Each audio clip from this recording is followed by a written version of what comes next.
오늘부터 완화된 사회적 거리 두기가 시행되고 있습니다. 영업 가능 시간이 늘어나거나 운영 제한 시간이 아예 사라진 업종도 있는데요.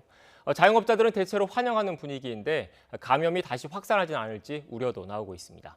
취재기자 연결합니다. 김경수 기자. 네, 서울 홍대 거리입니다. 네, 오늘 거리 두기 완화 첫날인데 먼저 어떤 것들이 달라지는지부터 정리해 주시죠.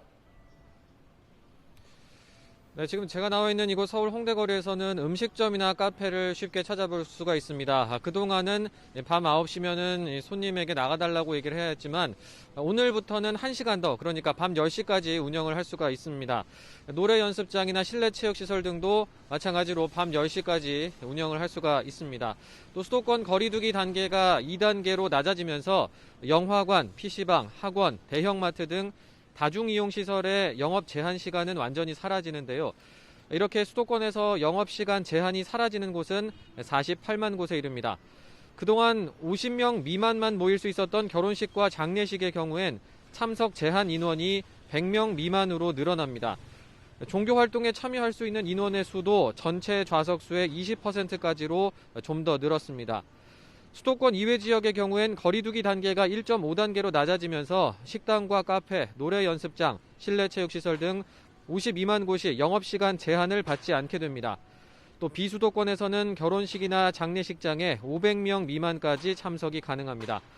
이렇게 거리두기 단계는 완화됐지만 전국적으로 5인 이상 사적 모임 금지는 유지됩니다. 다만 직계가족은 사는 곳이 다르더라도 모일 수 있게 됐습니다. 네, 김경수 기자, 자영업자들의 반응은 어떻습니까? 네, 이 완화된 지침에 한숨 돌렸다는 반응이 적지 않습니다. 하지만 어떤 곳은 밤샘 영업이 가능하고 또 어떤 곳은 밤 10시까지 영업시간이 제한된 만큼 이 반응도 좀 온도차가 있습니다.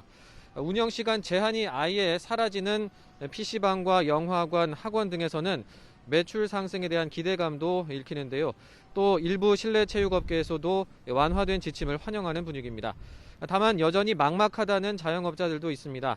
수도권 지역의 한 외식업 관계자는 단체 손님들이 대부분 퇴근 시간 이후에 방문을 한다면서 영업시간 제한과 5인 이상 모임 금지가 여전해 상황이 크게 달라질 것 같진 않다, 이렇게 말하기도 했습니다.